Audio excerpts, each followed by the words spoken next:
Today I stood outside the recovery house in Sanford, 13 days away from 5 years sober, and asked those men and women one question.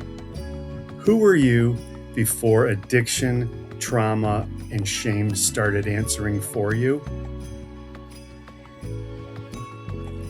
Not who were you before you made the mistakes, not who were you before you hurt people.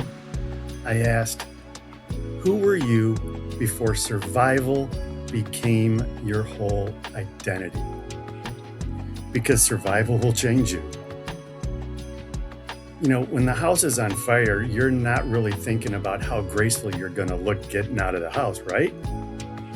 You're just trying to breathe. You may be looking for the door. And if you can't find a door, you might end up having to break the window. If it's bad, you might have to get down and crawl.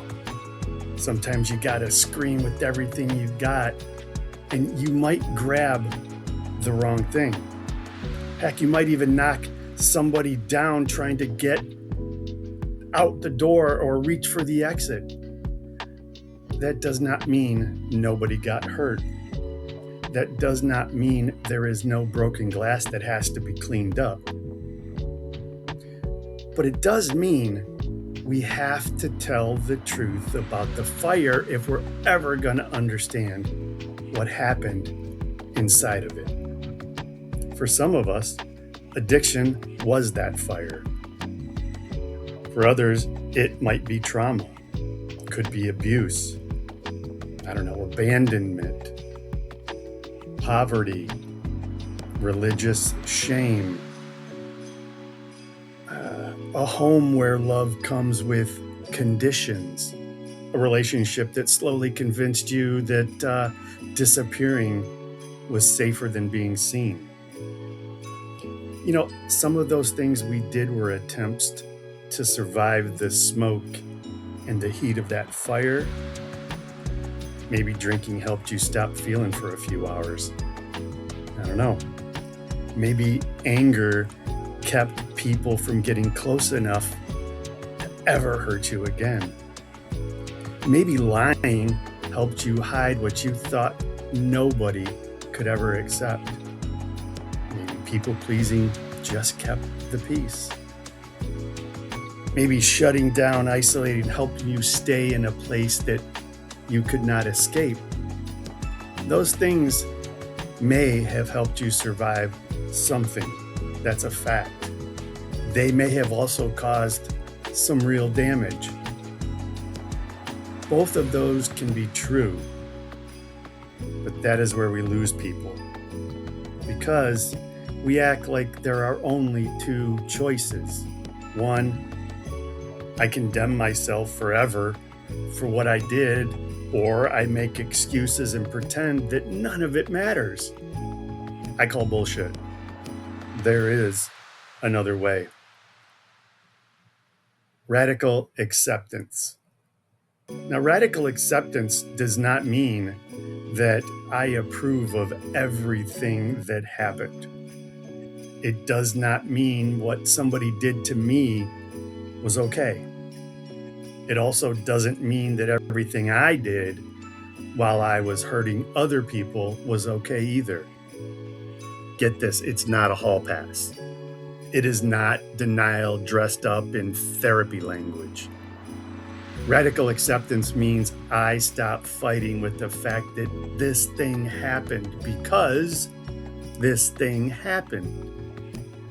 We can't go back and unlive that experience.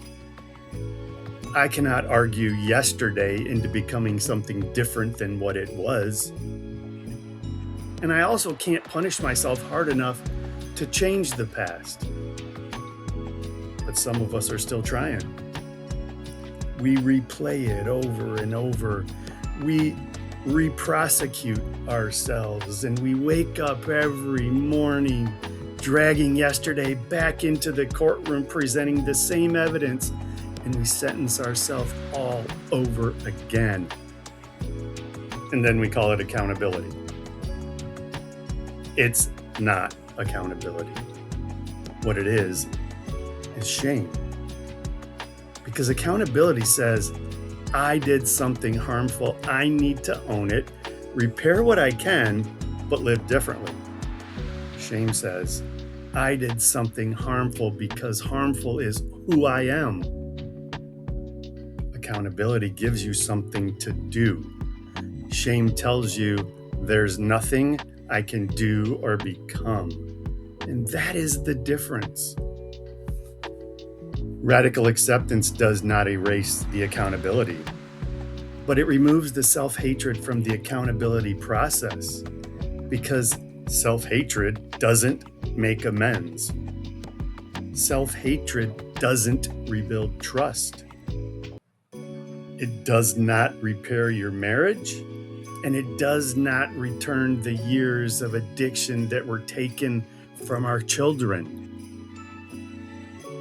It does not make somebody forgive you, and it damn sure does not build sustainable recovery.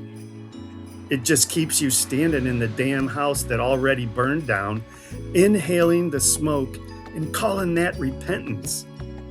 At some point, you have to walk outside and get a fresh breath. Not because the damage doesn't matter, because now is the time to deal with the damage. You can't rebuild the house while you're still arguing about whether or not the fire should have ever happened. You deal with what is. You tell the truth. The truth. You clean up the glass. You make the phone call. You apologize without demanding forgiveness. You accept that some people may need to keep their distance from you. You grieve what cannot be recovered, but you change the behavior. You get the help. You learn to sit with the pain without reaching for that thing that used to numb it. That is accountability. Let me be as clear as I can. Understanding your trauma does not give you permission to traumatize other people. Understanding addiction does not erase the consequences. Understanding how you survive does not mean everybody else has to pretend that they weren't hurt by what you did.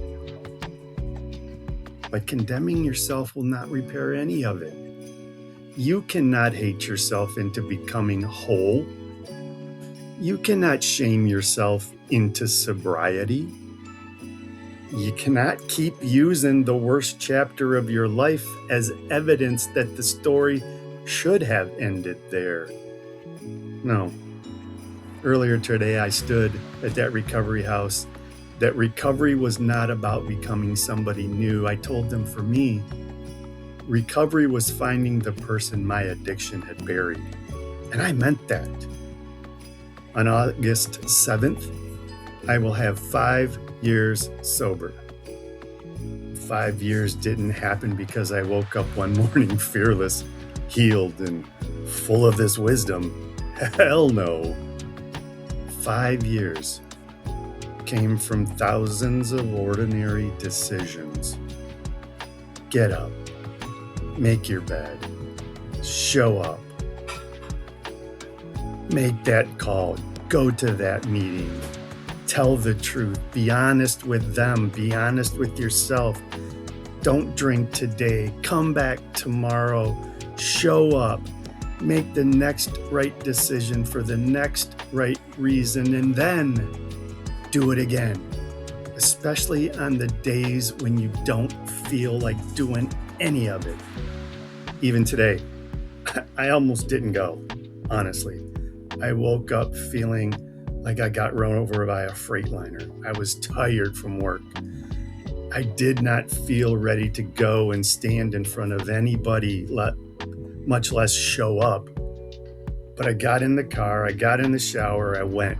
Because sometimes showing up is the very first victory.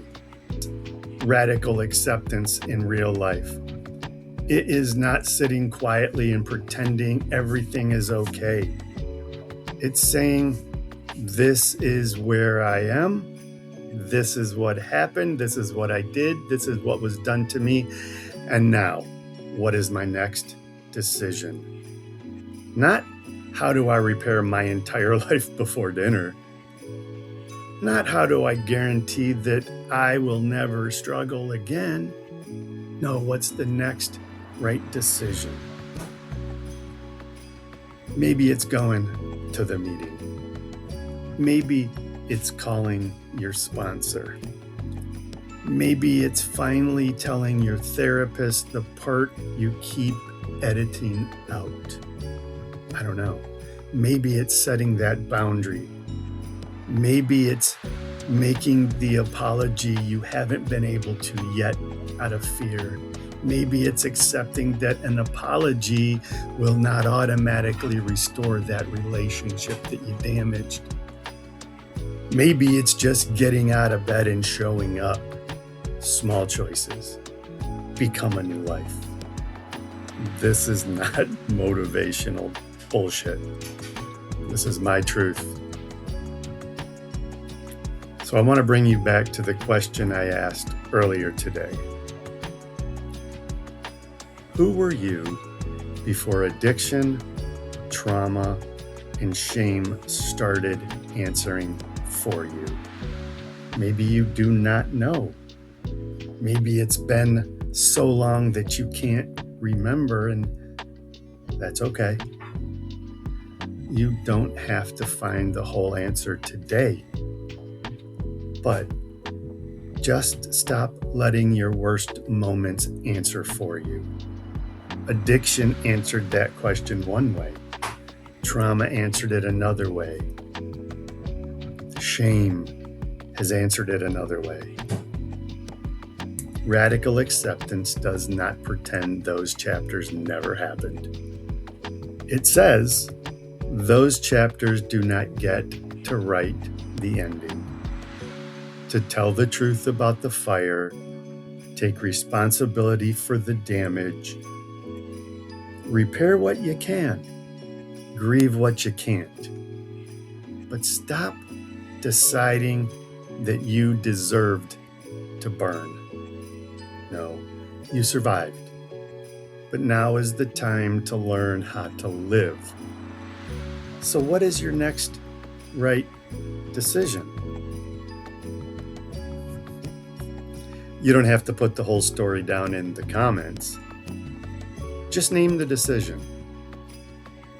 What is it? This is Between Sessions with Markus. Presence before progress. Thanks for watching.